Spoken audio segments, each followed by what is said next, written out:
Price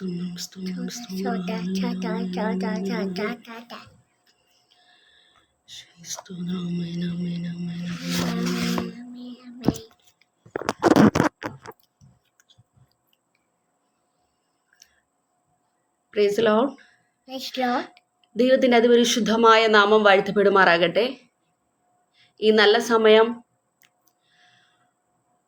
alpha gospel മിനിസ്ട്രിന്റെ Facebook ലൈവിലൂടെ ദൈവത്തിന്റെ വചനം ഘോഷിക്കുവാൻ സ്വർഗത്തിലെ ദൈവം അതിൻ്റെ ജീവിതത്തിൽ ചെയ്ത വലിയ മഹത്ഭാഗ്യത്തെ ഓർത്ത് സ്തുതിക്കുന്നു, സ്തോത്രം ചെയ്യുന്നു. എനിക്ക് ഇങ്ങനെ ഒരു അവസരം തന്ന പാസ്റ്റർ സിജു കുന്നേൽ ന്യൂഡൽഹി അവർകൾ, ഈ ഗ്രൂപ്പിന്റെ മറ്റ് മെമ്പേഴ്സ് എല്ലാവർക്കും യേശു ക്രിസ്തുവിന്റെ നാമത്തിലുള്ള സ്നേഹവന്ദനത്തെ അറിയിക്കുന്നു. നമുക്കൊരു വചനം വായിക്കാം. ഫിലിപ്പിയർ 2:5-8 വരെയുള്ള വാക്യങ്ങൾ. ക്രിസ്തേശുവിലുള്ള ഭാവം തന്നെ നിങ്ങളിലും ഉണ്ടായിരിക്കട്ടെ. അവൻ ദൈവരൂപത്തിൽ ഇരിക്കെ ദൈവത്തോടുള്ള സമത്വം മുറുകെ പിടിച്ചു കൊള്ളേണം എന്ന് വിചാരിക്കാതെ ദാസരൂപം എടുത്തു മനുഷ്യ സാദൃശ്യത്തിലായി തന്നെത്താൻ ഒഴിച്ചു. വേഷത്തിൽ മനുഷ്യനായി വിളങ്ങി തന്നെത്താൻ താഴ്ത്തി മരണത്തോളം, ക്രൂശിലെ മരണത്തോളം തന്നെ അനുസരണയുള്ളവനായി തീർന്നു. ഒരു നിമിഷം നമ്മുടെ കണ്ണുകളെ അടയ്ക്കാം, പ്രാർത്ഥിക്കാം. സർവശക്തനായ യഹോവ ദൈവമേ സ്തുതിക്കുന്നു, സ്തോത്രം ചെയ്യുന്നു. ഈ നല്ല സമയം കർത്താവേ, ആൽഫ ഗോസ്പൽ മിനിസ്ട്രി ഫേസ്ബുക്ക് ലൈവിലൂടെ ദൈവവചനം ശുശ്രൂഷിക്കാൻ സ്വർഗം തന്ന ഭാഗ്യത്തിനായി സ്തുതിക്കുന്നു, സ്തോത്രം ചെയ്യുന്നു. അപ്പാ, മാനുഷിക ശബ്ദമല്ല പിതാവേ, ദൈവിക ശബ്ദം അടിന്ന് പുറപ്പെടുവാൻ സ്വർഗദൈവം കൃപ ചെയ്യുമാറണമേ എന്ന് പ്രാർത്ഥിക്കുന്നു. കർത്താവേ, ഈ വചനം കേൾക്കുന്നവർക്ക് ഒരു ആശ്വാസമായി തീരണമേ.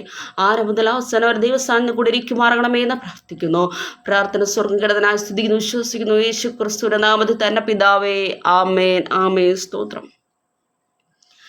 നിൻ വചനം ധ്യാനിക്കുമ്പോൾ എൻ ഹൃദയം ആശ്വസിക്കും.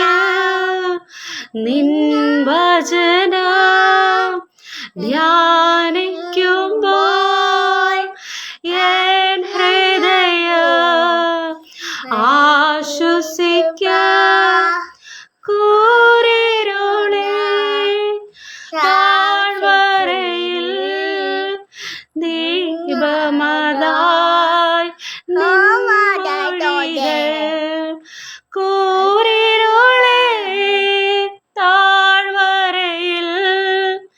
ദീപമതായി നിൻമൊഴികൾ തിരുക്കരത്താൽ വഹിച്ചു എന്നെ തിരുഹിതം പോൽ നടത്തേണമേ. കുശവൻ കയ്യിൽ കളിമണ്ണു ഞാൻ അനുദിനം നീ പാടിയണമേ. കുശവൻ കയ്യിൽ കളിമണ്ണു ഞാൻ അനുദിനം നീ പാടിയണമേ. സ്തോത്രം. ദൈവം നമുക്ക് തന്ന നല്ല വാക്യത്തിനെ ഓർത്ത് സ്തുതിക്കുന്നു, സ്തോത്രം ചെയ്യുന്നു.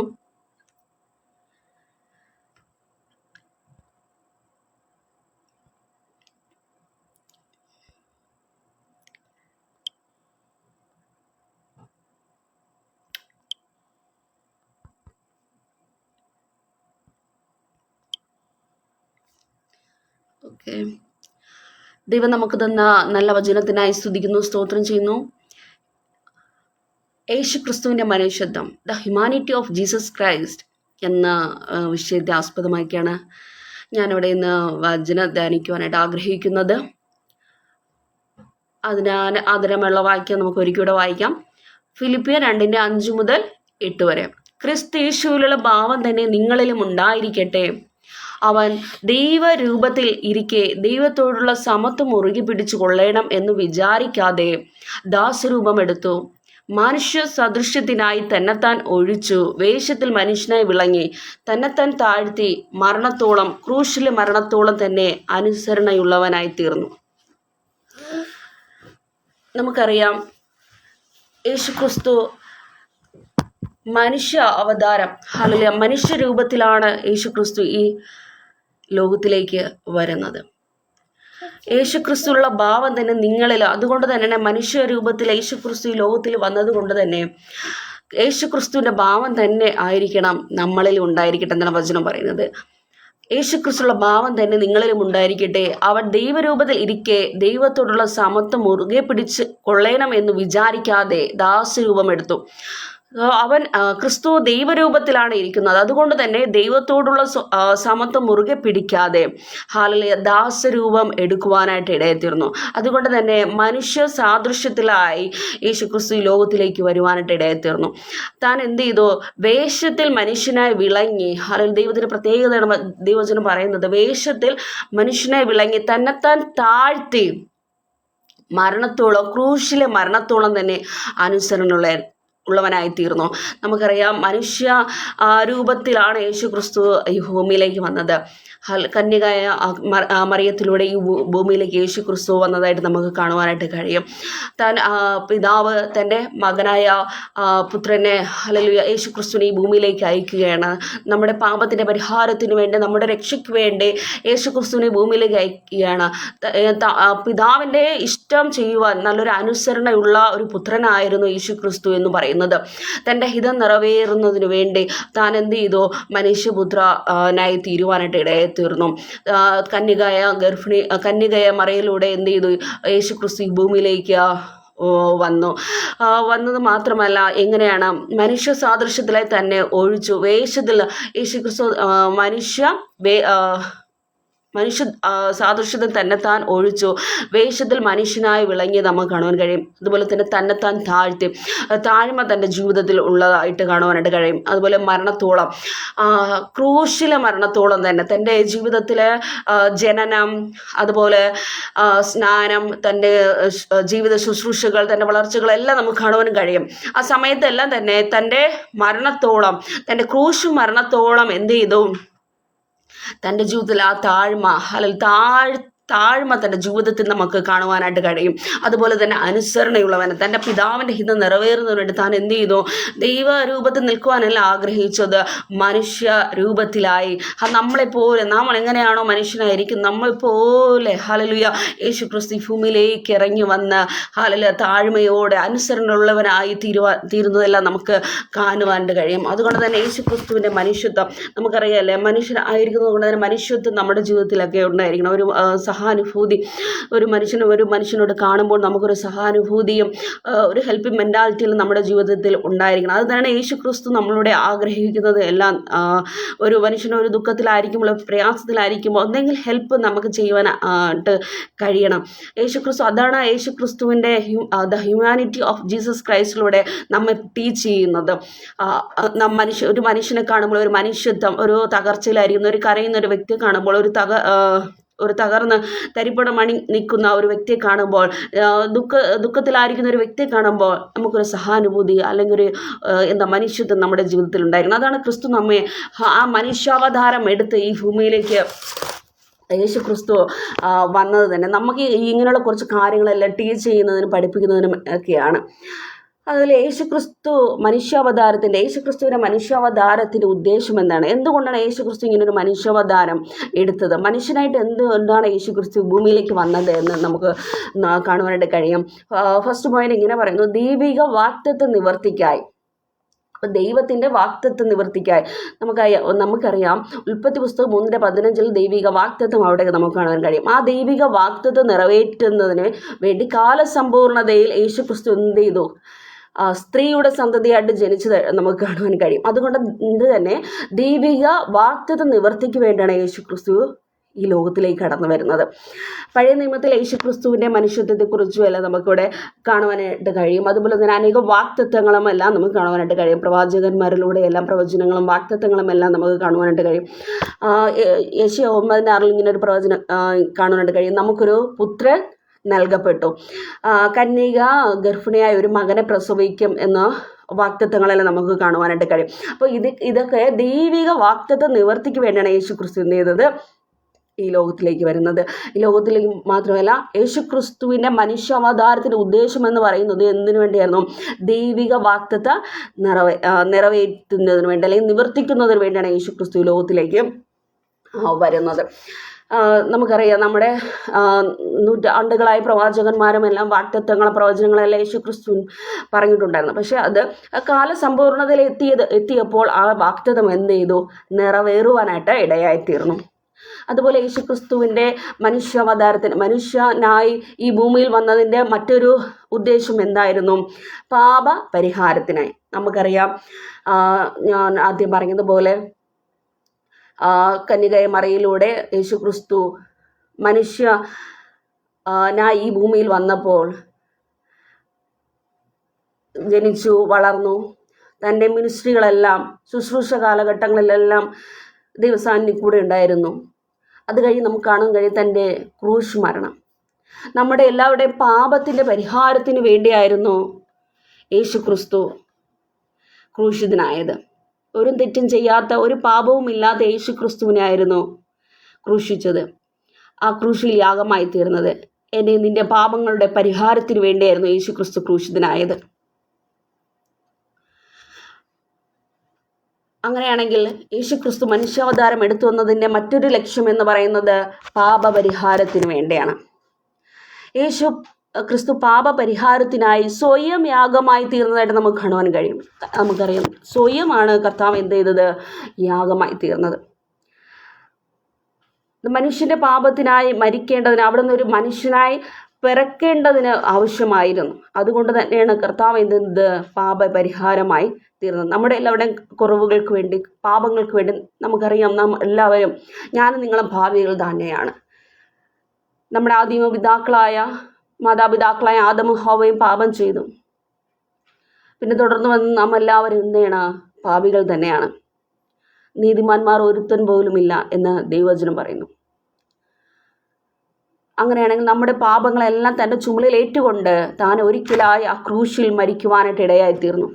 ആ ക്രൂശിൽ ഹല്ലേലൂയ യാഗമായി തീരുവാനായിട്ട് ഇടയായിത്തീർന്നു. ഹല്ലേലൂയ. അങ്ങനെയാണെങ്കിൽ നമ്മുടെ പാപത്തിൻ്റെ പരിഹാരത്തിനായി ആ ക്രിസ്തു യാഗമായതുകൊണ്ട് എന്ത് ചെയ്തു? നമുക്ക് പാപപരിഹാരം വരുവാനായിട്ട് ഇടയായിത്തീർന്നു. ആ ക്രിസ്തു ക്രൂശിതരായതുകൊണ്ട് നമുക്ക് എന്ത് ചെയ്തു? നാം വിശുദ്ധീകരിക്കുവാനായിട്ട് ഇടയായിത്തീർന്നു. അങ്ങനെയാണെങ്കിൽ ഹല്ലേലൂയ, യേശു ക്രിസ്തു ഹല്ലേലൂയ നമ്മുടെ പാപപരിഹാരത്തിന് വേണ്ടിയാണ് വന്നത്. ഫസ്റ്റ് നമ്മൾ നോക്കിയായിരുന്നു ദൈവിക വാഗ്ദത്തം നിവർത്തിക്കായി. സെക്കൻഡ് വൺ, പാപപരിഹാരത്തിന് വേണ്ടിയായിരുന്നു യേശു ക്രിസ്തു വന്നത്. ഹല്ലേലൂയ. തേർഡ് വൺ, പിതാവിനെ വെളിപ്പെടുത്തി തരുന്നതിന് വേണ്ടി. പിതാവ്, നമുക്കറിയാം ട്രിനിറ്റി, നമുക്കറിയാം ത്രിയേകത്വം. യേശു ക്രിസ്തു ദൈവം എന്ന് പറയുന്നത് ഒന്നാണ്, പക്ഷെ അവർക്ക് മൂന്നാളത്വങ്ങളുണ്ട്: പിതാപുത്ര പരിശുദ്ധാത്മാവ്. ഇത് മൂന്ന് ഡിഫറെൻ്റ് ആയിട്ടുള്ള പ്രവൃത്തികൾ, വ്യത്യസ്തമായ പ്രവൃത്തികളാണ് നമുക്ക് ചെയ്യുന്നത്. എന്നാൽ ഇത് ദൈവം ഒന്നാണ്. ആ ഫാദറാണ് നമുക്കറിയാം സണ്ണിനെ അയക്കുന്നത്. അപ്പോൾ പിതാവിനെ വെളിപ്പെടുത്തി തരുന്നതിന് വേണ്ടിയാണ് എന്ത് ചെയ്യുന്നത്? ക്രിസ്തു ഈ ലോകത്ത് മനുഷ്യാവതാരം എടുത്ത് വരുന്നത്. യോഹന്നാൻ 1:18 വായിക്കുമ്പോൾ നമ്മൾ കാണുവാനായിട്ട് കഴിയും. പഴയ നിയമം വെളിപ്പെടുത്തുന്ന സൃഷ്ടാവായ പിതാവായി വെളിപ്പെടുത്തുന്നത് ക്രിസ്തുവാണ്.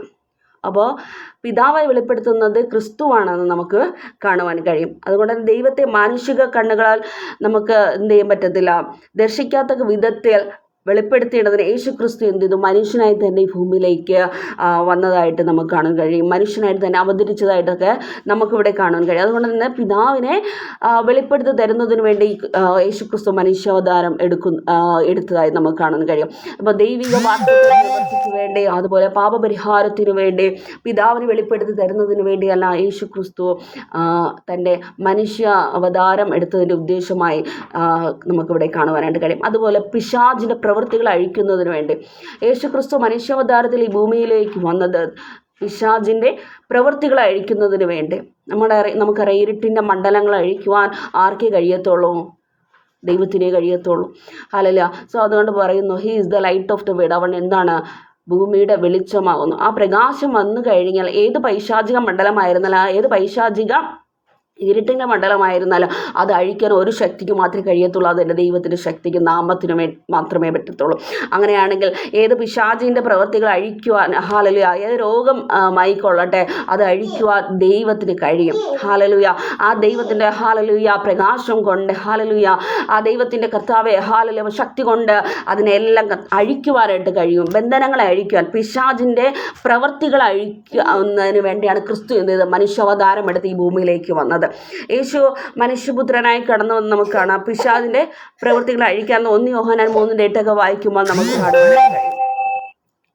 യേശു തൻ്റെ മരണത്തിലുള്ള പൈശാചിക വാഴ്ചകളെയും അധികാരങ്ങളെയും ആയുധവർക്ക വെപ്പിച്ച് കീഴടക്കിയതായിട്ട് എല്ലാം നമുക്ക് കാണുവാനായിട്ട് കഴിയും. അതുകൊണ്ട് തന്നെ ഈ നാളുകളിൽ നമ്മുടെ ജീവിതത്തിൽ ഏത് പ്രതികൂലങ്ങളോ പൈശാചികമായ ഇതായിക്കൊള്ളട്ടെ ഹല്ലേലൂയ, നമ്മുടെ ദൈവത്തിന് അതിനെല്ലാം ഏതിരുട്ടിൻ്റെ ശക്തികളെ വെളിച്ചമാക്കി തീർക്കാൻ സ്വർഗത്തിന് കഴിയും. ഹല്ലേലൂയ, നമ്മൾ ഏത് രോഗത്തിന് മധ്യാണോ നാം ഭാരപ്പെട്ടായിരിക്കുന്നത്, ഏത് പൈശാചിക നുഖത്തിനാണോ അടിമയായിരിക്കുന്നത്, ആ ദൈവത്തിന് ഇന്ന് ഹല്ലേലൂയ രാത്രികാലം നമ്മെ സ്വതന്ത്രമാക്കുവാനായിട്ട് കഴിയും. ഹല്ലേലൂയ. അപ്പോൾ നമുക്ക് ദൈവിക വാഗ്ദത്ത നിവർത്തിക്ക് വേണ്ടിയാണ് യേശു ക്രിസ്തു ഈ ലോകത്ത് മനുഷ്യാവതാരം എടുത്ത് വന്നതായിട്ട് നമുക്ക് കാണാൻ കഴിയും. ദെൻ പാപപരിഹാരത്തിന്, എൻ്റെ നിൻ്റെയും പാപത്തിൻ്റെ പരിഹാരത്തിനായി ദെൻ പിതാവിനെ വെളിപ്പെടുത്തി തരുന്നതിന് വേണ്ടി, ദെൻ പിശാചിൻ്റെ പ്രവൃത്തികളെ അഴിക്കുന്നതിന് വേണ്ടി അടുത്ത് നമുക്ക് കാണാൻ കഴിയും മാതൃകാ ജീവിതത്തിന് വേണ്ടി. യേശു ക്രിസ്തു ആഗ്രഹിക്കുന്നത് ഒരു മാതൃകാ ജീവിതമാണ്. എങ്ങനെയാണ് ഒരു മാതൃകാ ജീവിതം? 1 പത്രോസ് 2:21 നമുക്ക് വായിക്കുമ്പോൾ കഴിയാം. 1 പത്രോസ് 2:21 നമുക്ക് വായിക്കാം. അതിപ്രകാരം പറയുന്നു, അതിനായിട്ടല്ലോ നിങ്ങളെ വിളിച്ചിരിക്കുന്നത്, ക്രിസ്തുവ് നിങ്ങൾക്ക് വേണ്ടി കഷ്ടം അനുഭവിച്ചു, നിങ്ങൾ അവൻ്റെ കാൽ ചുവട് പിന്തുടരുവാൻ ഒരു മാതൃക വെച്ചു പോയിരിക്കുന്നു. അവൻ പാപം ചെയ്തിട്ടില്ല, അവൻ്റെ വായിൽ വഞ്ചന ഒന്നും ഉണ്ടായിരുന്നില്ല. അപ്പോൾ ക്രിസ്തു എന്താണ് നമ്മുടെ കൂടെ തന്നെ എന്ത് ചെയ്തു? കഷ്ടം അനുഭവിച്ചതായിട്ടൊക്കെ കാണുവാനായിട്ട് കഴിയും. അപ്പോൾ ക്രിസ്തു ഈ ഭൂമിയിലായിരുന്നെങ്കിലും ഒരു ജീവിതത്തിൽ ജീവിച്ച ജീവിത സാഹചര്യങ്ങളിലെല്ലാം ഒരുപാട് പ്രതികൂലങ്ങളും പ്രലോഭനങ്ങളും പരീക്ഷകളും താൻ അനുഭവിക്കേണ്ടതായിട്ട് വന്നതായിട്ട് നമുക്ക് കാണാം. 40 ദിവസത്തെ ഉപവാസ പ്രാർത്ഥനയ്ക്ക് ശേഷം എല്ലാം പൈശാചികനായവൻ തൻ്റെ ജീവിതത്തിൽ കടന്നു വന്ന് പരീക്ഷകൾ തൻ്റെ ജീവിതത്തിൽ നമുക്ക് കാണാൻ കഴിയും. അതിലൊന്നും തളരുവാനോ പിന്നോട്ട് പോകുവാനൊന്നും ദൈവം യേശു ക്രിസ്തു എന്ത് ചെയ്തില്ല, തയ്യാറായിരുന്നില്ല. യേശു ക്രിസ്തു അവിടെ എന്ത് ചെയ്തില്ല, പാപം ചെയ്യുവാനായിട്ട് ഇടയായി തീർന്നില്ല. നമ്മൾ ഈ ലോകത്താണ് ജീവിക്കുന്നത്, എന്നിരുന്നാലും മനുഷ്യാവതാരം എടുത്താണ് യേശു ക്രിസ്തു നിൽക്കുന്നത്. എന്നാലും ജീവിതത്തിൽ വന്ന പ്രലോഭങ്ങൾ പരീക്ഷണങ്ങളെല്ലാം അതികഠിനമായിരുന്നു. എന്നിരുന്നാലും എന്ത് ചെയ്തില്ല, യേശു ക്രിസ്തു പാപം ചെയ്യുവാൻ തയ്യാറായില്ല. ജീവിതം എന്തായിരുന്നു? വിശുദ്ധമായിരുന്നു. യേശുക്രിസ്തുവിൻ്റെ ജീവിതം നമുക്ക് കാണാനായിട്ട് കഴിയും, വിശുദ്ധമായിരുന്നു. അതുപോലെ ക്രിസ്തു പാപിയുടെ രക്ഷിതാവും അതുപോലെ വിശ്വാസിയുടെ മാതൃക ഇവിടെ 1 യോഹന്നാൻ 2:6 നമുക്ക് കാണുവാനായിട്ട് കഴിയും. അതുപോലെ നമ്മുടെ ജീവിതം യേശുക്രിസ്തു ഈ ലോകത്ത് മനുഷ്യാവതാരം എടുത്ത് വന്നെങ്കിൽ നമുക്ക് കുറച്ച് കാര്യങ്ങൾ പഠിപ്പിക്കുന്നതിന് വേണ്ടിയാണ് യേശുക്രിസ്തു ഈ ലോകത്തേക്ക് കടന്നു വന്നത്, ഒരു മാതൃക ജീവിതത്തിന് വേണ്ടി. അപ്പോൾ യേശുക്രിസ്തു ഈ ലോകത്തേക്ക് വരുന്നതിന് വേണ്ടിയാണ് ഒന്ന് നമ്മുടെ ദൈവിക വാഗ്ദത്തങ്ങൾ നിവർത്തിക്കുന്നതിന് വേണ്ടി, അതുപോലെ നമ്മുടെ പാപത്തിൻ്റെ പരിഹാരത്തിന് വേണ്ടി, അതുപോലെ പിതാവിനെ വെളിപ്പെടുത്തി തരുന്നതിന് വേണ്ടി, നമ്മുടെ പിതാവിനെ വെളിപ്പെടുത്തി തരുന്നുണ്ട്, പിശാചിൻ്റെ പ്രവൃത്തികൾ അഴിക്കുന്നുണ്ട്. അതുപോലെ മാതൃക നമ്മൾ എന്ത് ചെയ്യണം? യേശുക്രിസ്തു നമ്മെ പഠിപ്പിച്ച കാര്യങ്ങൾ നാം മാതൃകയുള്ളവരായിരിക്കണം. നമ്മുടെ ജീവിതത്തിൽ പ്രതികൂലങ്ങളും പ്രയാസങ്ങളും വരില്ലെന്നല്ല വചനം. പച്ച മനുഷ്യനായ എന്നോട് ഇപ്രകാരം ചെയ്താൽ പട്ടമരമായ നിങ്ങളുടെ ഏതുവിധം. അങ്ങനെയാണെങ്കിൽ ദൈവത്തോട് ഇങ്ങനെയെല്ലാം ജീവിതം കാണുമ്പോൾ നമുക്ക് കാണുവാൻ കഴിയും. അത്രയും പ്രതികൂലങ്ങളിലൂടെ കഠിന ശോധനകളിലൂടെ എല്ലാം കർത്താവ് കടന്നു പോയെങ്കിലും അവിടെ പാപം ചെയ്യുവാൻ സ്വർഗത്തിലെ ദൈവം അനുവദിച്ചില്ല. ഹല്ലേലൂയ. യേശുക്രിസ്തു പാപം ചെയ്തതായിട്ട് നമുക്ക് കാണുവാൻ അവിടെ കഴിയുന്നില്ല. അങ്ങനെയാണെങ്കിൽ നമ്മുടെ ജീവിതം മറ്റുള്ളവർക്കൊരു മാതൃകയാകണം. നമുക്ക് പ്രതികൂലങ്ങളും പ്രയാസങ്ങളും എല്ലാം വരുമ്പോഴും നാം പാപം ചെയ്യാതെ, നാം മനുഷ്യരാണ്. ഹല്ലേലൂയ. എന്നിരുന്നാലും ഹല്ലേലൂയ ദൈവസന്നിധി നമ്മൾ നിരംപ്രതി പ്രാർത്ഥിക്കണം, പാപം ചെയ്യരുത് കർത്താവ്. ഹല്ലേലൂയ. നമ്മുടെ എങ്ങനെയാണ്? യേശുക്രിസ്തു പാപം ചെയ്തില്ല. ഇത്രയും ജീവിതത്തിലെല്ലാം വന്നിട്ട് ഉപദേശത്തിലും ജീവിതത്തിലും കർത്താവിൻ്റെ ഉപദേശത്തിലും ജീവിതത്തിലും എല്ലാം എന്തായിരുന്നു? വിശുദ്ധരായിരുന്നു. അപ്പോൾ അതുകൊണ്ട് തന്നെ നമ്മൾ ഈ നാളുകൾ എന്ത് ചെയ്യണം? മാതൃക ഒരു ജീവിതത്തിന് വേണ്ടി തയ്യാറാകണം. ദെൻ 6th വൺ, 2ാം വരവിനായി ലോകത്തെ ഒരുക്കുവാൻ. അപ്പോൾ യേശുക്രിസ്തുവിൻ്റെ 2ാം വരവിന് വേണ്ടി ലോകത്തെ ഒരുക്കുന്നതിന് വേണ്ടിയാണ് എന്ത് ചെയ്യുന്നത്? യേശുക്രിസ്തു ഈ ലോകത്ത് മനുഷ്യാവതാരം എടുത്ത് വന്നത്. നമുക്കറിയാം ക്രിസ്തു അനേകരുടെ പാപങ്ങളെ ചുമക്കാൻ ഒരിക്കൽ യാഗമായി ക്രൂശിൽ അർപ്പിക്കപ്പെട്ടതെല്ലാം കാണാൻ കഴിയും. അങ്ങനെ എങ്കിൽ തനിക്കായി കാത്തു നിൽക്കുന്നവരുടെ രക്ഷയ്ക്കായി അവിടുന്ന് പാപം കൂടാതെ എന്ത് ചെയ്യും? രണ്ടാമതും പ്രത്യക്ഷനാകും. എന്തിനു വേണ്ടിയാണ്? യേശു ക്രിസ്തു രണ്ടാമത്തെ വരവിൽ വിശുദ്ധിയോടെ ജീവിക്കുന്ന ഭക്തരെ ചേർക്കുന്നതിന് വേണ്ടിയെല്ലാം യേശു ക്രിസ്തു രണ്ടാമതായി വരുന്നുണ്ട്. ഹല്ലേലൂയ. സോ രണ്ടാം വരവിനായി ലോകത്തെ ഒരുക്കുന്നതിന് വേണ്ടി ഈ രണ്ടാം വരവ് ഇപ്പോൾ യേശു ക്രിസ്തുവിൻ്റെ രണ്ടാം വരവിൽ എന്തൊക്കെയായിരിക്കും ഉദ്ദേശങ്ങൾ നമുക്ക് നോക്കാം. സഭയെ ചേർക്കുന്നതിന് വേണ്ടി ഒന്ന് തെസ്സലോനിക്കർ 4:16-17 ഇപ്രകാരം പറയുന്നു: കർത്താവ് തൻ ഗംഭീരനാദത്തോടും പ്രധാന ദൈവദൂതന്റെ ശബ്ദത്തോടും ദൈവത്തിന്റെ കാഹളത്തോടും കൂടെ ക്രിസ്തുവിൽ മരിച്ചവർ മുമ്പ് ഉയർത്തെഴുന്നേൽക്കുകയും ചെയ്യും. പിന്നെ ജീവനോടെ ശേഷിക്കുന്ന നാം അവരോട് ഒരുമിച്ച് ആകാശത്തിൽ കർത്താവിനെ എതിരേൽക്കുവാൻ മേഘങ്ങളിൽ എടുക്കപ്പെടും. കർത്താവ് എങ്ങനെയാണ് വരുന്നത്? 1 തെസ്സലോനിക്കർ 4:16-17 പറയുന്നു: കർത്താവ് തൻ ഗംഭീരനാദത്തോടും അതുപോലെ പ്രധാന ദൈവദൂതന്റെ ശബ്ദത്തോടും ദൈവത്തിന്റെ കാഹളനാദത്തോടും കൂടെ ആയിരിക്കും കർത്താവ് വരുന്നത്. ഫസ്റ്റ് എന്താ സംഭവിക്കുന്നത്? ക്രിസ്തുവിൽ മരിച്ചവർ, ക്രിസ്തുവിനെ ഒരുപാട് പേര് മരിക്കും, നമുക്ക് കാണാനായിട്ടെല്ലാം കഴിയും. ഓരോ ന്യൂസുകളിലെല്ലാം ക്രിസ്തുവിനെ ഇങ്ങനെ മരിക്കുന്നതൊക്കെ. അപ്പോൾ ക്രിസ്തുവിൽ മരിക്കുന്നവരായിരിക്കും ഫസ്റ്റ് ഉയർത്തെഴുന്നേൽക്കുന്നത്. പിന്നെ ജീവനോട് ശേഷിക്കുന്ന വിശുദ്ധിയോടെ ദൈവത്തിന് വേണ്ടി ജീവിക്കുന്ന നാം എന്ത് ചെയ്യാം? അവരോട് ഒരുമിച്ച് ആകാശത്തിൽ കർത്താവിനെ എതിരേൽക്കുവാൻ മേഘങ്ങളിൽ എടുക്കപ്പെടുമെന്നാണ് ദൈവവചനം പറയുന്നത്. ഹല്ലേലൂയ. അങ്ങനെയാണെങ്കിൽ ദൈവസഭയെ ചേർക്കുന്നതിനിടെ യേശു ക്രിസ്തു എന്ത് ചെയ്യും? കടന്നു വരും. ഹല്ലേലൂയ. സെക്കൻഡ് വൺ നമുക്ക് നോക്കാം, രക്ഷയുടെ പൂർത്തീകരണത്തിന് വേണ്ടി. ഹല്ലേലൂയ. 1 പത്രോസ് 1:5 പ്രകാരം പറയുന്നു: അന്ത്യകാലത്തിൽ വെളിപ്പെടുവാൻ ഒരുങ്ങിയിരിക്കുന്ന രക്ഷയ്ക്ക് വിശ്വാസത്താൽ ദൈവശക്തിയിൽ കാക്കപ്പെടുന്ന നിങ്ങൾക്ക് വേണ്ടി സ്വർഗത്തിൽ സൂക്ഷിച്ചിരിക്കുന്നതും ക്ഷയം, മാലിന്യം, വാട്ടം എന്നിവ ഇല്ലാത്തതുമായ അവകാശത്തിന് തന്നെ വീണ്ടും ജനിച്ചിരിക്കുന്നു. അപ്പോൾ അന്ത്യകാലത്തിൽ വെളിപ്പെടുവാൻ ഒരുങ്ങിയിരിക്കുന്ന രക്ഷയ്ക്ക് വിശ്വാസത്താൽ ദൈവശക്തിയിൽ തന്നെ കാക്കപ്പെടുന്ന നിങ്ങൾക്ക് ഓരോരുത്തർക്കും വേണ്ടി എന്ത് ചെയ്യാം? സ്വർഗത്തിൽ സൂക്ഷിച്ചിരിക്കുന്നത്. എങ്ങനെയാണ്? അവിടെ ക്ഷയം ഉണ്ടാകത്തില്ല, മാലിന്യം, വാട്ടം എന്നിവ ഇല്ലാത്തതുമായ അവകാശത്തിൽ തന്നെ എന്ത് ചെയ്യും? നാം വീണ്ടും ജനിച്ചിരിക്കുന്നു. അപ്പം നമ്മുടെ ശരീരത്തിൻ്റെ രക്ഷ ഇതുവരെയും എന്ത് ചെയ്തിട്ടില്ല? പൂർത്തീകരിക്കപ്പെട്ടിട്ടില്ല. നമുക്കറിയാം, നമ്മുടെ ശരീരം എന്ന് പറയുന്നത് പഴയ ശിക്ഷയ്ക്കും അതുപോലെ തന്നെ പാപത്തിനുമെല്ലാം അടിമയാണ്. എന്നാൽ നമ്മുടെ ശരീരം വീണ്ടെടുപ്പിൻ്റെ പുത്രത്വത്തിന് വേണ്ടി അല്ലെങ്കിൽ രക്ഷയുടെ അന്ത്യത്തിന് വേണ്ടി യേശു ക്രിസ്തു എന്ത് ചെയ്യുന്നു? വെളിപ്പെടുത്തുന്നു. നമുക്ക് കാണുവാൻ കഴിയും. സോ അതുകൊണ്ട് തന്നെ രക്ഷയുടെ പൂർത്തീകരണത്തിന് വേണ്ടി യേശു ക്രിസ്തുവിൻ്റെ വരവിന് നമുക്ക് കാണുവാൻ കഴിയും. അതുപോലെ തന്നെ സഭയെ അപ്രീഷിയേറ്റ് ചെയ്യുന്നതിന് വേണ്ടി, തേർഡ് വൺ, സഭയെ അപ്രീഷിയേറ്റ് ചെയ്യുന്നതിന് വേണ്ടി അല്ലെങ്കിൽ സഭയെ അഭിനന്ദിക്കുന്നതിന് വേണ്ടി യേശു ക്രിസ്തു രണ്ടാമതായി വരുന്നതിൻ്റെ ഉദ്ദേശത്തിലായിട്ട് നമുക്ക് കാണുവാനായിട്ട് കഴിയും. വെളിപ്പാട് പുസ്തകം 21:4 നമുക്ക് വായിക്കാം. അവൻ അവരുടെ കണ്ണിൽ നിന്ന് കണ്ണുനീരെല്ലാം തുടച്ചു കളയും. ഇനി മരണമുണ്ടാകുകയില്ല, ദുഃഖവും മുറിവിളയും കഷ്ടതയും ഇനി ഉണ്ടാകുകയില്ല. ഒന്നാമത്തേത് കഴിഞ്ഞുപോയി. സിംഹാസനത്തിൽ ഇരിക്കുന്നവൻ ഇതാ ഞാൻ സകലതും പുതുതാക്കുന്നു എന്ന് അരുളി ചെയ്തു. വെളിപ്പാട് 21:4 ഇപ്രകാരം പറയുകയാണ്: ഒരു പുതിയ നേരത്തെ നമ്മുടെ ജീവിതത്തിൽ ഉണ്ടായിരുന്നതെല്ലാം കഴിഞ്ഞു പോയി. പിന്നെ എന്തുവാണ്? ഇനി ഞാൻ സകലതും പുതുതാക്കുന്നു. ഒരു ന്യൂ ബിഗിനിങ് ആണ്. നമ്മുടെ ജീവിതത്തിൽ ഉണ്ടായിരുന്ന കണ്ണുനീരെല്ലാം എന്ത് ചെയ്യും? കർത്താവ് നാളിൽ തുടച്ചു കളയും. പിന്നെ ഇനി മരണമുണ്ടാകത്തില്ല. അപ്പം നമുക്കറിയാമല്ലോ, മരണത്തിന് വേണ്ടി ഇതുവരെയും ഒരു സയൻസോ ഒരു ശാസ്ത്രമോ ഒന്നും ഒരു മരുന്നും കണ്ടുപിടിച്ചിട്ടില്ല. ഒരു മനുഷ്യന് ജനിച്ചു കഴിഞ്ഞാൽ മരണമുണ്ട് ഉറപ്പായിട്ട്. എന്നാൽ യേശു ക്രിസ്തുവിന് രണ്ടാം വരവെങ്കിൽ എന്ത് സംഭവിക്കും? അവൻ അവരുടെ കണ്ണിൽ നിന്ന്, യേശു ക്രിസ്തു രണ്ടാമൻ്റെ ഉദ്ദേശമാണ് പറയുന്നത്, അവൻ അവരുടെ കണ്ണിൽ നിന്ന് എന്ത് ചെയ്യും? കണ്ണുനീരെല്ലാം തുടച്ചു കളയും. ദൈവത്തിനോട് ഒരുങ്ങിയിരിക്കുന്ന വിശുദ്ധിയോടെ ജീവിക്കുന്ന ദൈവമക്കളുടെ കണ്ണിൽ നിന്ന് എന്ത് ചെയ്യും? തന്റെ സഭയുടെ കണ്ണിൽ നിന്നും എന്ത് ചെയ്യാം? അപ്പോൾ തൻ്റെ സഭ അഭിനന്ദിക്കുന്നതിന് വേണ്ടിയാണ് യേശു ക്രിസ്തു വരുന്നത്. സോ അതുകൊണ്ട് തന്നെ സഭയുടെ കണ്ണിൽ നിന്ന് എന്ത് ചെയ്യും? കണ്ണുനീരെല്ലാം തുടച്ചു കളയും. ഇനി മരണമുണ്ടാകത്തില്ല. ഹല്ലേലൂയ. നിന്റെ ജീവിതത്തിൽ ദുഃഖവും മുറവിളിയും ഉണ്ടാകത്തില്ല, കഷ്ടത ഉണ്ടാകത്തില്ല. നിന്റെ ജീവിതത്തിൽ ആ ഒരു ചാപ്റ്റർ തന്നെ ക്ലോസ് ആയി. പിന്നെ എങ്ങനെയാണ്? സിംഹാസനത്തിൽ ഇരിക്കുന്ന കർത്താവ് രാജാതിരാജൻ നിന്നോട് ഇപ്രകാരം പറയുകയാണ്: സകലതും കഴിഞ്ഞു പോയി, ഇതാ ഹാലലുയ ഇതാ പുതുതാക്കുന്നു. ഒരു ന്യൂ ബിഗിനിങ്, ഒരു പുതിയ ചാപ്റ്റർ ആയിരിക്കും പിന്നെ നമ്മുടെ ജീവിതത്തിൽ നടക്കുന്നത്. ഇങ്ങനെ സകലതും ഒഴിവാക്കിക്കൊണ്ട് ദൈവസഭയെ അപ്രീഷിയേറ്റ് ചെയ്യുന്നതിന് അല്ലെങ്കിൽ ആശ്വസിപ്പിച്ച് ബലപ്പെടുത്തുന്നതിന് വേണ്ടിയാണ് യേശു ക്രിസ്തുവിൻ്റെ വരവ് നമുക്ക് കാണുവാനായിട്ട് കഴിയുന്നത്. യേശു ക്രിസ്തുവിൻ്റെ വരവിൻ്റെ ഉദ്ദേശം നമുക്ക് കാണുവാനായിട്ട് കഴിയുന്നത്. അതുപോലെ തൻ്റെ മണവാട്ടിയെ കാണുന്നതിന് വേണ്ടി യേശു ക്രിസ്തു മടങ്ങി വരുന്നു. ഹാലലുയ നമുക്കറിയാം ലോകം അതിൻ്റെ സമാധാനമില്ലാതെ ആയിരിക്കുന്നു. ഹാലലുയ ഇതിൻ്റെ എല്ലാ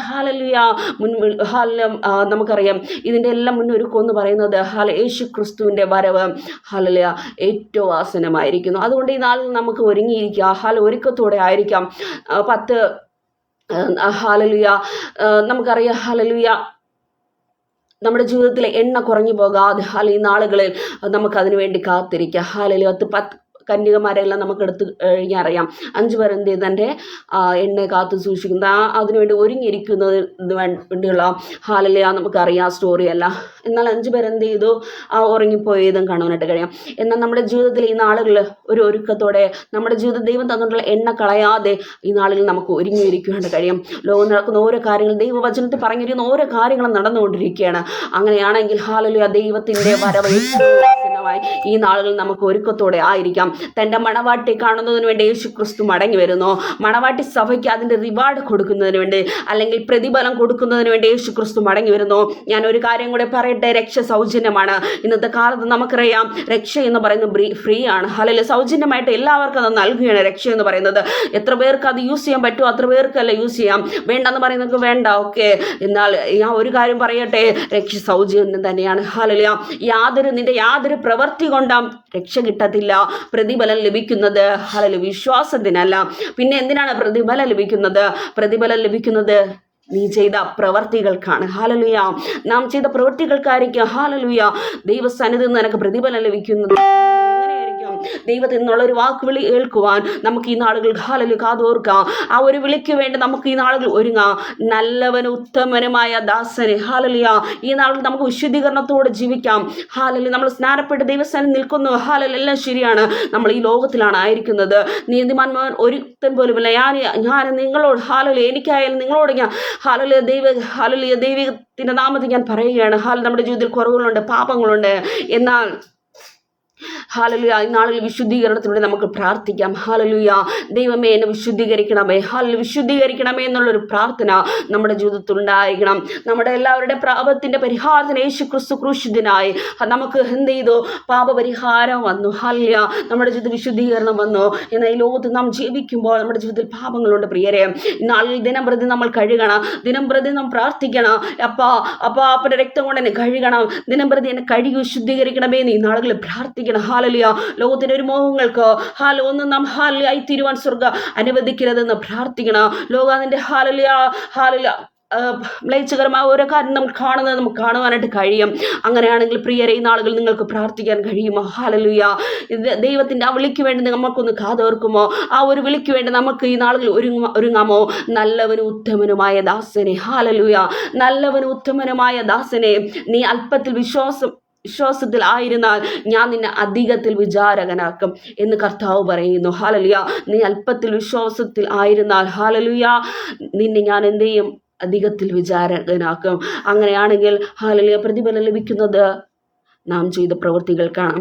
അങ്ങനെയാണെങ്കിൽ ആ ദൈവത്തിന് വരവിനുവേണ്ടി നമുക്കൊന്ന് ഒരുങ്ങാമോ? ലോകത്തിന്റെ വിവിധ സ്ഥലങ്ങളിൽ കർത്താവിന്റെ ഓരോ പ്രവൃത്തികളും നമുക്ക് കാണുവാനായിട്ട് കഴിയും. ലോകത്തിന് വിവിധ സ്ഥലങ്ങളിൽ ഓരോ നമുക്ക് കാണുവാനെല്ലാം കഴിയും. ഓരോ രക്തസാക്ഷികളെ നമുക്കിവിടെ കർത്താവിന് വേണ്ടി ഓരോ രക്തസാക്ഷികളെയൊക്കെ നമുക്ക് കാണാൻ കഴിയും. കർത്താവിന് വേണ്ടി കഷ്ടം അനുഭവിക്കുന്നവരെ, ത്യാഗം അനുഭവിക്കുന്നവരെയൊക്കെ നമുക്ക് കാണാൻ കഴിയും. സോ അവർക്കെല്ലാം എന്തുണ്ട്? പ്രത്യേകമായ റിവാർഡും പ്രത്യേകമായ പ്രതിഫലങ്ങളെല്ലാം സ്വർഗ്ഗ ദൈവം കൊടുക്കുവാനായിട്ട് ഇടയായിത്തീരും. ക്രിസ്തുവിന്റെ സിംഹാസനത്തിൽ നേതാക്കന്മാരെ ഇരുത്തുവാൻ കോട്ടിൽ നമുക്ക് പ്രതിഫലം തരേണ്ടതിന് യേശുവിന്റെ മടങ്ങി വരവിൽ ഈ കാര്യങ്ങളെല്ലാം സംഭവിക്കും. അതുപോലെ ലോകത്തിന് സമാധാനം. സോ നമുക്കറിയാം he is the prince of peace. അവൻ ലോകത്തിൻ്റെ എന്താണ്, ഹല്ലേലൂയ, സമാധാന പ്രഭുവാണ് അവൻ, സമാധാന പ്രഭു. ഹല്ലേലൂയ. അതുകൊണ്ട് തന്നെ ലോകത്തിന് നമുക്കറിയാം ഇന്നത്തെ കാലഘട്ടം എന്ന് പറയുന്നത് സമാധാനമില്ലാതായിരിക്കുന്നു. എവിടെ തിരിഞ്ഞാലും സമാധാനമില്ല. ഹല്ലേലൂയ. ഇതിനെല്ലാം വിളിച്ചു പറയുന്നത് യേശു ക്രിസ്തുവിൻ്റെ വരവ് ഏറ്റവും ആസന്നമായി. നമുക്ക് നമ്മുടെ എണ്ണ ചോരാതെ നാളുകൾ പ്രാർത്ഥനയോടെ നമുക്ക് ആയിരിക്കാം. നമ്മുടെ അഭിഷേകം കളയാതെ, നമ്മുടെ എണ്ണ നമ്മളിൽ നിന്ന് മാറാതെ ഈ നാൾ കണ്ണുനീരോടെ നമുക്ക് പ്രാർത്ഥിച്ചു കൊണ്ടിരിക്കാം. ഹല്ലേലൂയ. യേശുവിൻ്റെ ജനസമയത്ത് ദൈവ പ്രസാദമുള്ളവർ സമാധാനം ദൂതന്മാർ വാഴ്ത്തിപ്പാടി നമ്മൾ ഓർക്കുന്നുണ്ട്. ഹല്ലേലൂയ. ആ വചനം നിങ്ങൾ ഹല്ലേലൂയ അതാണ് പറയുന്നത്. യേശു ക്രിസ്തുവിന്റെ ജനന സമയത്ത് ദൈവപ്രസാദമുള്ളവർക്ക് ഹല്ലേലൂയ സമാധാനം എന്ന് ദൂതന്മാർ വാഴ്ത്തിപ്പാടി അത് പൂർത്തീകരിക്കുവാൻ വേണ്ടി യേശു ക്രിസ്തു വീണ്ടും വരുന്നു. ഹല്ലേലൂയ. യെശയ്യാ 9:6 ഇപ്രകാരം പറയുന്നു, നമുക്കൊരു മകൻ നൽകപ്പെട്ടിരിക്കുന്നു, ആധിപത്യം അവൻ്റെ തോളിലിരിക്കും, അവൻ അത്ഭുത മന്ത്രി, വീരനാ ദൈവം, നിത്യപിതാവ്, സമാധാന പ്രഭു എന്ന് പേര് വിളിക്കപ്പെടും. ക്രിസ്തുവിന് എന്തൊക്കെയാ പറയുന്നത്? ഹല്ലേലൂയ. അവൻ്റെ ദൈവിക വാഗ്ദത്തമാണ് ഇതൊക്കെ. ഹല്ലേലൂയ. ദൈവിക ഹല്ലേലൂയ പ്രൊഫസിയാണ് ഇതൊക്കെ. യെശയ്യാ 9:6 പറയുന്നു, നമുക്കൊരു മകൻ നൽകപ്പെട്ടിരിക്കുന്നു, ആധിപത്യം അവൻ്റെ തോളിലിരിക്കും. അവൻ എങ്ങനെയാണ്? അത്ഭുത മന്ത്രി, വീരനാ ദൈവം, നിത്യപിതാവ്, സമാധാന പ്രഭു. He is the prince of piece.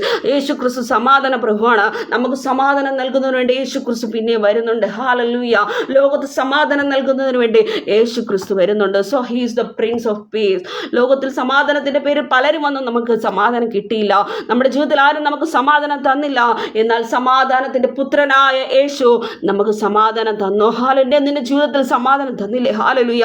നിന്റെ ജീവിതത്തിൽ സമാധാനം തന്നു കർത്താവ്. ഹല്ലേലൂയ. ലോകത്തിലെ പലരും സമാധാനമില്ലാതെ ആയിരിക്കുന്നു. ലോകം സമാധാനമില്ലാതെ ആയിരിക്കുന്നു. ഈ ഹല്ലേലൂയ ലോകം അതിൻ്റെതായ ഹക്കിലായിരിക്കുന്നു. അങ്ങനെയാണെങ്കിൽ ഈ നാളുകളിൽ നമുക്ക് ഒരുങ്ങാം. ഹല്ലേലൂയ. നമുക്ക് ഈ നാളുകളിൽ പ്രാർത്ഥിക്കാം. നമുക്ക് കണ്ണുനീരോട് ആയിരിക്കാം. ഹല്ലേലൂയ. പിന്നെ ദൈവം ബലപ്പെടുത്തട്ടെ ദൈവത്തിൻ്റെ വരവിനായി. ഹല്ലേലൂയ. യേശു ക്രിസ്തുവിൻ്റെ ഹല്ലേലൂയ രണ്ടാം വരവിൻ്റെ ഉദ്ദേശങ്ങൾ നമുക്ക് കുറച്ച് കാര്യങ്ങളൊക്കെ നമുക്ക് നോക്കുവാനായിട്ട് കഴിഞ്ഞു. ഇനി സമയം അനുവദിക്കുകയാണെങ്കിൽ പിന്നെ നമുക്ക് ഈ പോർഷൻ്റെ കുറച്ച് കാര്യങ്ങളുടെ നമുക്ക് വചന ധ്യാനത്തിലൂടെ എല്ലാം നമുക്ക് കാണുവാനായിട്ട് കേൾക്കുവാനായിട്ട് എല്ലാം സാധിക്കും ദൈവം അനുവദിക്കുകയാണെങ്കിൽ. അപ്പോൾ നമുക്ക് ഒരിക്കലും നോക്കാം, സഭയെ ചേർക്കുന്നതിന് വേണ്ടി യേശു ക്രിസ്തു വരും. അതുപോലെ രക്ഷയുടെ പൂർത്തീകരണത്തിന് വേണ്ടി. ദെൻ തേർഡ് വൺ, സഭയെ അപ്രീഷിയേറ്റ് ചെയ്യുന്നതിന് വേണ്ടി. ദെൻ ഫോർത്ത് വൺ, നമുക്കറിയാം ലോകത്തിന് സമാധാനം നൽകുന്നതിന് വേണ്ടിയെല്ലാം യേശു ക്രിസ്തു വരുന്നതായിട്ട് നമുക്ക് കാണുവാനായിട്ട് കഴിയും. സോ അതുകൊണ്ട് ഈ നാളുകളിൽ നമുക്ക് ഒരുങ്ങിയിരിക്കാം. ഹല്ലേലൂയ. അപ്പോൾ നമ്മൾ നോക്കിയത് എന്തായിരുന്നു? യേശു ക്രിസ്തുവിൻ്റെ മനുഷ്യാവതാരത്തിൻ്റെ ഉദ്ദേശം. യേശു ക്രിസ്തുവിൻ്റെ മനുഷ്യാവതാരത്തിൻ്റെ ഉദ്ദേശം എന്തായിരുന്നു? ദൈവിക വാഗ്ദത്തം നിവർത്തിക്ക് വേണ്ടിയായിരുന്നു യേശു ക്രിസ്തു വരുന്നത്. ദെൻ സെക്കൻഡ് വൺ, പാപപരിഹാരത്തിനായി, നിന്റെ പാപത്തിന്റെ പരിഹാരത്തിന് വേണ്ടിയാണ് യേശു ക്രിസ്തു മനുഷ്യാവതാരം എടുത്ത് ഈ ഭൂമിയിലേക്ക് വന്നത്. ദെൻ തേർഡ് വൺ, പിതാവിനെ വെളിപ്പെടുത്തി നൽകുന്നതിന് വേണ്ടി. ദ ഫോർത്ത് വൺ, പിശാചിന്റെ പ്രവൃത്തികൾ അഴിക്കുന്നതിന് വേണ്ടി. ദ ഫിഫ്ത്ത് വൺ, മാതൃകാ ജീവിതത്തിനായി. ഹല്ലേലൂയ. നമുക്ക് യേശുക്രിസ്തു മനുഷ്യാവതാരം എടുത്തുന്ന മാതൃകാ നമുക്ക് ടീച്ച് ചെയ്യുന്നതിന് വേണ്ടി, എങ്ങനെയാണ് നാം ജീവിക്കേണ്ടത് എന്ന് ടീച്ച് ചെയ്യുന്നതിന് വേണ്ടിയായിരുന്നു യേശുക്രിസ്തു ഈ ഭൂമിയിൽ മനുഷ്യാവതാരം എടുത്തു വന്നത്. ദെൻ സിക്സ്ത് വൺ, രണ്ടാം വരവിനായി ലോകത്തെ ഒരുക്കുവാൻ. ഹല്ലേലൂയ. രണ്ടാം വരവിനായി ലോകത്തെ ഒരുക്കുവാൻ നമുക്ക്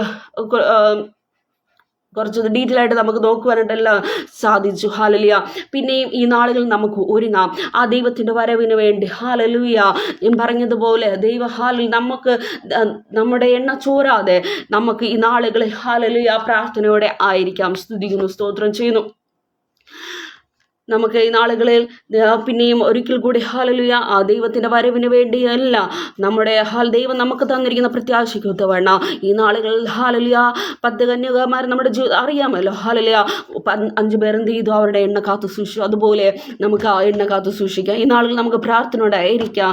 ഹല്ലേലൂയ. ദൈവത്തിൻ്റെ വരവിന് വേണ്ടി നമുക്ക് ഒരുങ്ങാം. ഹല്ലേലൂയ. അപ്പോൾ സ്തുതിക്കുന്നു. ഇത്രയും എനിക്ക് സമയം തന്ന ഇങ്ങനെ ഒരു പ്രസംഗിക്കുവാൻ എനിക്ക് ഇത്രയും സമയം തന്ന പാസ്റ്റർ സിജു കുന്നിൽ ന്യൂഡൽഹി അവർക്ക് യേശു ക്രിസ്തു നാമത്തിലുള്ള നന്ദി പറയുന്നു.